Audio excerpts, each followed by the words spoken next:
Olá pessoal, sejam muito bem-vindos a mais uma aula de Física. Meu nome é Gabriela Azevedo e hoje eu vou dar continuidade ao assunto de eletromagnetismo iniciado pela Petiana Fernanda na aula passada.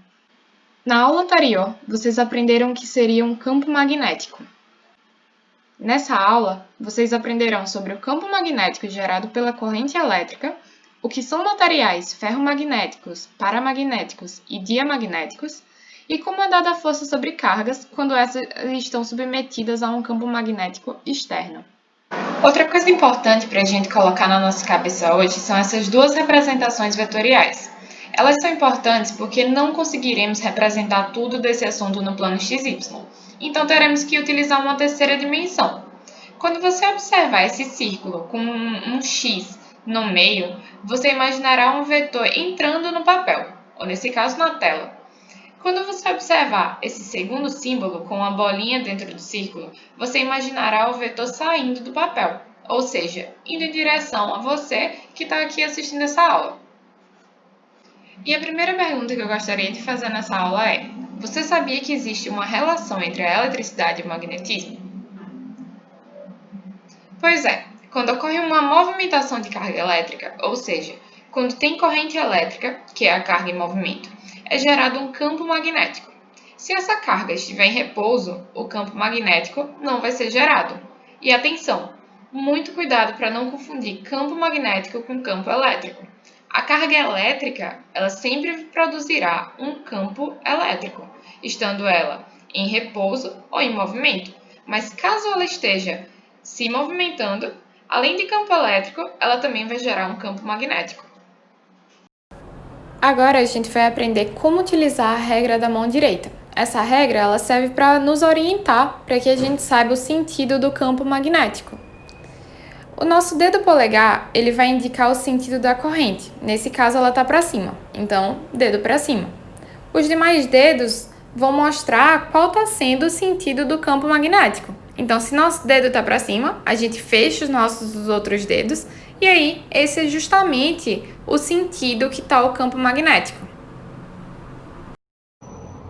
Por exemplo, vamos imaginar esse lápis como sendo um fio e vamos imaginar que a corrente elétrica ela está vindo daqui da borracha até a ponta, nesse sentido.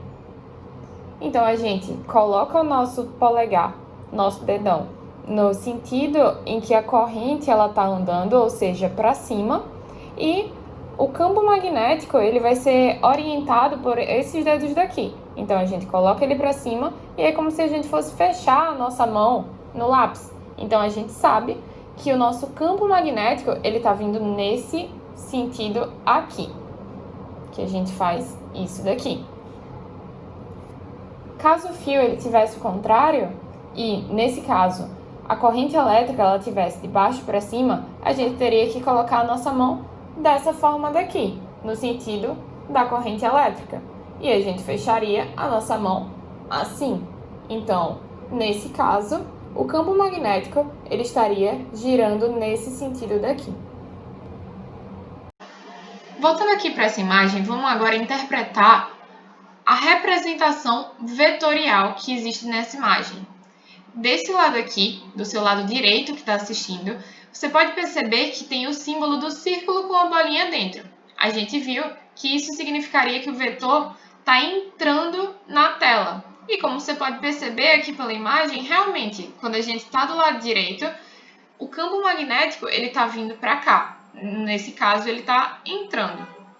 Quando a gente vem para o lado esquerdo, a gente tem esse símbolo daqui do círculo com xizinho no meio. Ou seja, o vetor está saindo da tela, está indo aí na sua direção. Ou seja, quando ele vem para o lado direito, ele entra. Quando vem do lado esquerdo, ele está saindo. E aí ele está contornando aqui esse fio.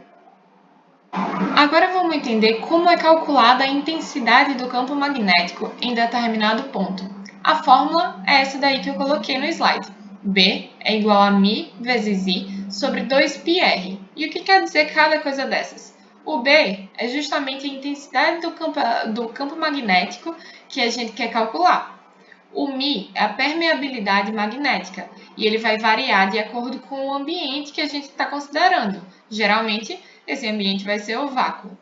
O I é a corrente elétrica e o R vai ser a distância do centro do fio, ou seja, vai ser a distância do ponto que a gente está querendo calcular até o centro do fio.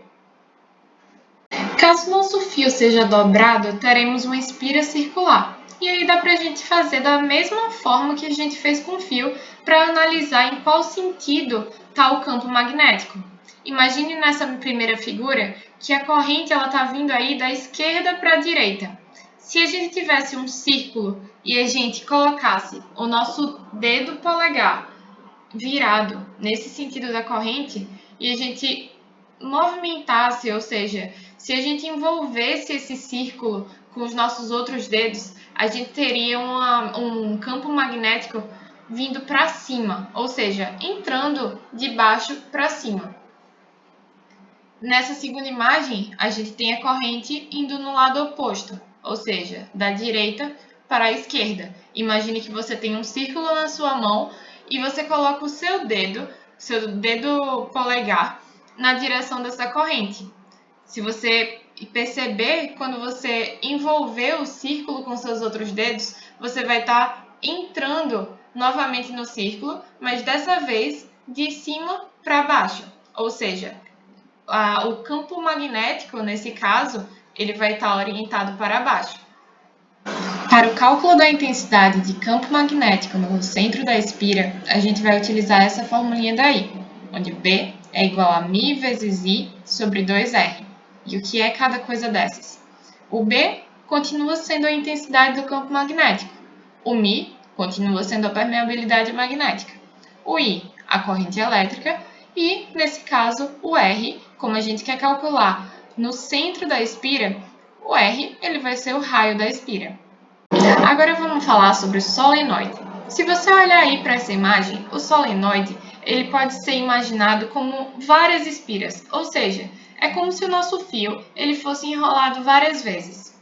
O solenoide ele possui um campo magnético uniforme em seu interior, e as linhas de campo entram pelo polo sul e saem pelo polo norte, como você pode observar também nessa imagem. A intensidade do campo elétrico no interior do solenoide pode ser calculada por essa fórmula daí, onde o B é igual a μ vezes I vezes N sobre L. O B é a intensidade do campo magnético, o μ é a permeabilidade magnética, o I a corrente elétrica e os dois diferentes aí dessa fórmula, o N e o L, sendo o N o número de voltas do solenoide e o L o comprimento do solenoide. Agora vamos falar sobre o ferromagnetismo, o paramagnetismo e o diamagnetismo. Antes de falar sobre cada um deles, a gente precisa entender o conceito de domínio magnético. Se a gente imaginar uma barra de ferro, por exemplo, um domínio magnético nessa barra pode ser representado por uma região nela, em que os átomos daquela região estão com seus campos magnéticos alinhados, gerando um campo magnético resultante. No entanto, como eu coloquei aí nessa observação, essas regiões de domínio magnético são microscópicas. Sendo assim, como a gente tem várias regiões de domínios magnéticos, o campo resultante termina sendo nulo. No caso de um ímã permanente, todos os seus domínios estão perfeitamente alinhados. Agora vamos falar sobre os ferromagnéticos. Os materiais pertencentes a essa família, quando estão sob a presença de um ímã permanente, ou seja, de um campo magnético externo, passa a ter os seus domínios alinhados de acordo com o domínio desse ímã que gerou o campo. Sendo assim, o corpo será fortemente atraído pelo ímã. A gente pode perceber esse ímã aí na imagem, onde a setinha abaixo dele representa o sentido do domínio magnético. Como você pode observar, a seta que representa o domínio do material ferromagnético está alinhada no mesmo sentido que ela. Como a ponta da seta representa o norte, a gente pode perceber que o início de uma seta está apontando para o final da outra, ou seja, o norte está perto do sul, então vai haver uma forte atração. Já nos paramagnéticos, quando materiais dessa família estão sob a presença de um campo magnético externo, eles vão ter o seu domínio levemente alinhado ao do ímã que está gerando o campo. Como eles não estarão perfeitamente alinhados, a atração dessa vez será bem leve, chegando a ser imperceptível. Por último, temos os diamagnéticos. Dessa vez, ocorrerá um leve alinhamento, porém, no sentido oposto ao do ímã. Sendo assim, haverá uma leve repulsão que provavelmente também passará despercebida. Agora, nós aprenderemos a calcular o valor da força magnética sobre cargas. Lembre-se que uma partícula carregada, quando está em movimento, gera um campo magnético, ou seja, se essa partícula está se movimentando e está dentro de um campo magnético externo, haverá uma interação entre esses dois campos, gerando essa força sobre a carga. A fórmula para calcular essa força é essa daí que você está vendo. F é igual ao módulo de Q vezes B vezes V vezes o seno de θ. Como eu botei aí na observação, se o θ for igual a 0 graus ou a 180 graus, a força ela vai ser nula, porque o seno de 0 e o seno de 180 é zero, então vai zerar essa força. No entanto, se o θ for igual a 90 graus, vai ser o maior valor de seno que a gente tem, o 1, ou seja, a força vai ser máxima. Voltando aí para a fórmula, vamos ver o significado de cada uma dessas coisas. O F é a força magnética que está sendo calculada. O Q é a carga elétrica. O V é a velocidade da partícula. A gente viu que essa partícula estaria se movimentando. O B é a intensidade do campo magnético externo. E o θ é o ângulo entre V e B. Agora, nós aprenderemos mais duas regras utilizando a mão, só que dessa vez vai ser para que a gente consiga determinar a direção e o sentido da força magnética que a gente acabou de aprender a calcular. A primeira regra é a regra da mão esquerda. Tome cuidado para utilizar a mão correta, ou seja, na regra da mão direita você utiliza a mão direita, na regra da mão esquerda você utiliza a mão esquerda. Nessa regra da mão esquerda, o dedo indicador representará a direção do campo, o dedo médio representará o sentido da corrente e o polegar representará o sentido da força. A outra forma de encontrar o sentido da força é a conhecida regra do tapa, que na minha opinião, inclusive, é mais fácil de ser utilizada. Nessa regra, o seu dedo polegar representará o sentido da velocidade. Os demais dedos representarão o sentido do campo, mas atenção, o sentido do tapa ele pode variar. Caso a partícula esteja carregada de forma positiva, o tapa será dado com a palma da mão, como está aí nessa imagem. Caso a partícula esteja carregada negativamente, o tapa será dado com as costas da mão. Ou seja, a direção que você tiver dado o tapa vai ser a direção da sua força. Para finalizar, vamos fazer dois exercícios. Exercício número 1. Os eletroímãs formados por solenoides percorridos por correntes elétricas e um núcleo de ferro são dispositivos utilizados por guindastes eletromagnéticos, os quais servem para transportar materiais metálicos pesados. Um engenheiro, para construir um eletroímã, utiliza um bastão cilíndrico de ferro de 2 metros de comprimento e o enrola com um fio dando 4 vezes 10 elevado a 6 voltas. Ao fazer passar uma corrente de 1,5 A pelo fio, um campo magnético é gerado no interior do solenoide e a presença do núcleo de ferro aumenta em 1000 vezes o valor desse campo. Adotando para a constante μ o valor 4π vezes 10 elevado a menos 7, é correto afirmar que, nessas circunstâncias, o valor da intensidade do campo magnético no interior do cilindro de ferro em Tesla é de... Coloquei a questão aí de lado para ficar mais fácil da gente responder. E é uma questão bem simples, aplicação de fórmula. Ele quer a intensidade do campo magnético. Então, vamos lá responder essa questão. A fórmula do campo magnético, da intensidade dele, é dada por B, é igual ao μ inicial, vezes o N, vezes I, que é a corrente, tudo isso sobre L, que é o comprimento do solenoide. Lembrando que ele colocou aí que isso iria aumentar em 1000 vezes, então a gente vai ter que multiplicar tudo isso por 1000 ainda.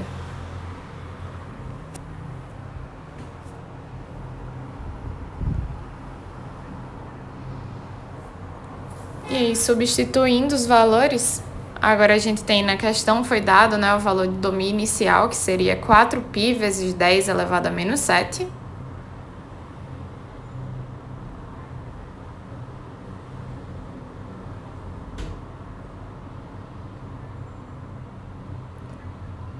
Vezes o n, que ele falou que seriam 4 vezes 10 elevado a 6 voltas.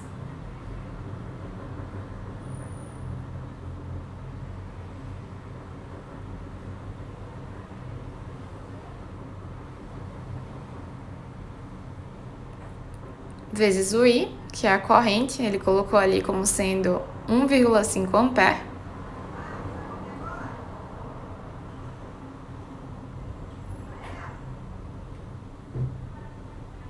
Tudo isso sobre os 2 metros do comprimento. E tudo isso multiplicado por 1000. Vou colocar aqui pequenininho para caber tudo. Certo. E agora é só a gente fazer as contas. Para simplificar, vou colocar aqui o 1000 aqui para frente. Vou colocar ele como 10 elevado a 3. Que aí vai facilitar nas nossas contas com esses 10 que tem.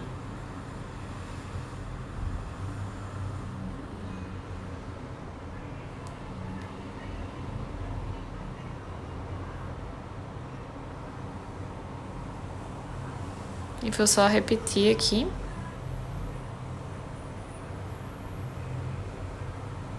Vezes 1,5. Tudo isso sobre 2.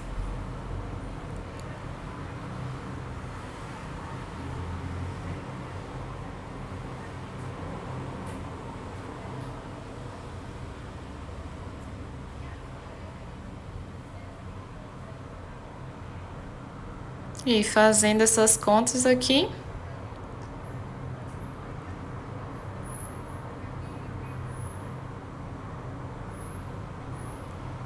(10 elevado a 2, né? Considerando que a gente tem 10 elevado a menos 7, com 10 elevado a 6 dá 10 elevado a menos 1. Com 10 elevado a 3, a gente chega em 10 elevado a 2. E aí, vamos repetir aí. 4π vezes 4, vezes 1/2, tudo isso sobre 2. E aí, a gente chega na nossa resposta, que é 12π vezes 10 elevado a 2, que é a nossa letra B.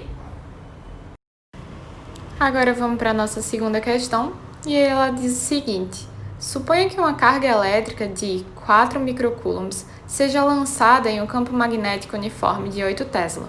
Sendo de 60 graus o ângulo formado entre V e B, determine a força que atua sobre a carga, supondo que a mesma foi lançada com velocidade igual a 5 vezes 10 elevado a 3 metros por segundo. Mais uma vez, a gente tem aí uma questão que é uma simples aplicação de fórmula mesmo. Vamos lá responder ela.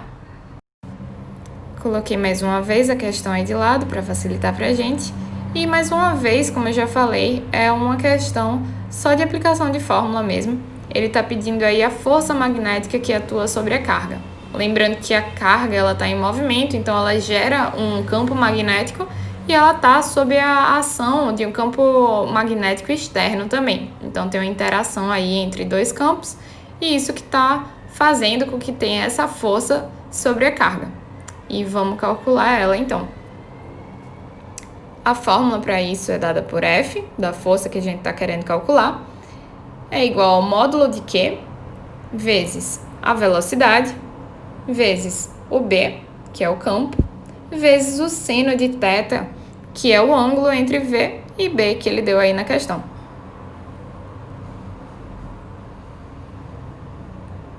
Sendo assim, a carga ela é igual a 4 microcoulombs, ou seja, 4 vezes 10 elevado a menos 6, vezes a velocidade, que é igual a 5 vezes 10 elevado a 3, vezes B,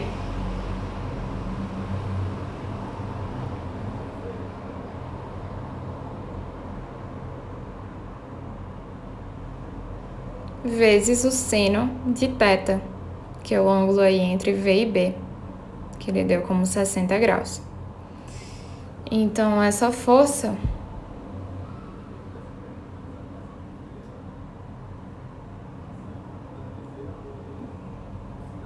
ela vai ser igual aqui, fazendo as contas, a 160 vezes o 10 elevado a menos 3, né? Porque 10 elevado a menos 6 com 10 elevado a 3 dá 10 elevado a menos 3, vezes o seno de 60, que é raiz de 3 sobre 2.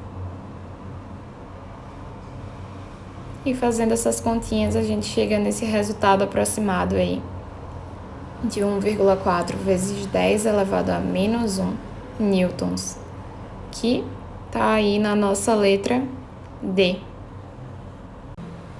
Então é isso, gente. Muito obrigada pela atenção. Espero que vocês tenham compreendido o assunto. Caso tenha alguma dúvida, pode procurar a gente no grupo do WhatsApp. E é isto. Até a próxima!